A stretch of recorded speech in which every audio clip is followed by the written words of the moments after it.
হরে কৃষ্ণ। দুর্গা দুর্গতি নাশিনী সিরিজের প্রথম পাঠে আপনাদের সবাইকে স্বাগত।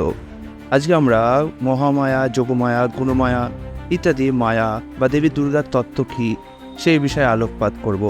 প্রথমে প্রশ্ন উঠতে পারে যে শাস্ত্রে বলছে দেবী দুর্গা থেকেই অর্থাৎ মহামায়া থেকে, আদিশক্তি থেকেই সমগ্র জগৎ সৃষ্টি হয়েছে। তাহলে কি করে এটা হতে পারে যে আমরা কৃষ্ণকে পরমপুরুষ ভগবান বলে স্বীকার করি? বাস্তবে এটা আপনি তখনই বুঝতে পারবেন যখন আপনি বুঝতে পারবেন যে মহামায়া কী আর কৃষ্ণ কী। কৃষ্ণ হলো শক্তিমান আর মহামায়া হলো তার শক্তি। যেভাবে একটা মানুষ যখন কাজ করে তখন তার শক্তি দিয়েই সে কাজ করে। সমস্ত কিছু যা সে সৃষ্টি করে তার শক্তির থেকেই সৃষ্টি হয়। তো এটা ঠিক কথাই যে শক্তি থেকেই সমস্ত কিছু সৃষ্টি হয়েছে। কিন্তু যখন শক্তির উপস্থিতি আছে তার মানে একজন শক্তিমানের উপস্থিতি অবশ্যই থাকবে। বাস্তবে কৃষ্ণের দুই রকম শক্তি রয়েছে, যোগমায়া বা অভ্যন্তরীণ শক্তি আর মহামায়া যা হলো কৃষ্ণের বহিরঙ্গা শক্তি।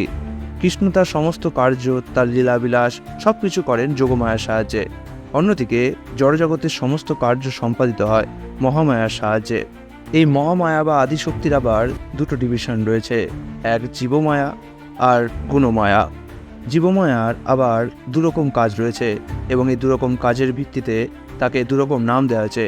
এক হচ্ছে আবরণাত্মিকা আর এক হচ্ছে প্রক্ষেপাত্মিকা। আসলে আবরণাত্মিকার কথাটি মানে হচ্ছে কোনো কিছুকে আবরণ বা কভার করে দেওয়া। আসলে মহামায়া কি করে, জীব যে ভগবানের শক্তি এবং সেই কথাটাই তাকে ভুলিয়ে দেয়। আপনারা দেখে থাকবেন যখন একটা জীব নির্দিত অবস্থায় থাকে তখন সে কিছুতেই টের পায় না তার চারপাশে কী হচ্ছে। ঠিক সেইভাবে কোনো কোনো শরীরের জীব এমনভাবে থাকে যে সে টেরই পায় না তার চেতনা আছে, যেমন গাছ। তো এগুলো হচ্ছে আবরণাত্মিকা মায়ার কাজ। অন্যদিকে প্রক্ষেপাত্মিকা মায়া কি করে, সে জীবকে ভগবানের থেকে দূরে নিয়ে যায় বা দূরে ছুঁড়ে ফেলে। এই জন্যই তো তার নাম প্রক্ষেপাত্মিকা। এবার আছে জীবমায়া এবং গুণমায়া কি। জীবমায়া হচ্ছে যা জীবের নলেজকে কভার করে দেয়, এই জন্যে নাম হচ্ছে জীবমায়া। এবার আসছে গুণমায়া। গুণমায়া হচ্ছে যা জীবকে চালিত করে এবং এটি তিনটি গুণ দিয়ে তৈরি, সত্ত্ব, রজ এবং তম। এই তিনটে গুণের বশেই মানুষ তার সমস্ত কার্য চালিত করে। সত্য হচ্ছে মোড অফ গুডনেস বা দৈবী শক্তির প্রকাশ, অন্যদিকে রজ হচ্ছে মোড অফ প্যাশন বা আসরিক ব্যক্তির প্রকাশ, আর অন্যদিকে তম হচ্ছে মোড অফ ইগনোরেন্স বা নির্দিত বা অজ্ঞানতার প্রকাশ। এই তিনটি গুণ দিয়েই মহামায়া আমাদের বন্ধন করে রেখেছেন এবং ভগবানকে পেতে গেলে আমাদের এই তিনটি গুণের ওপরে উঠতে হবে। এই হচ্ছে দেবী দুর্গার সংক্ষিপ্ত তত্ত্ব।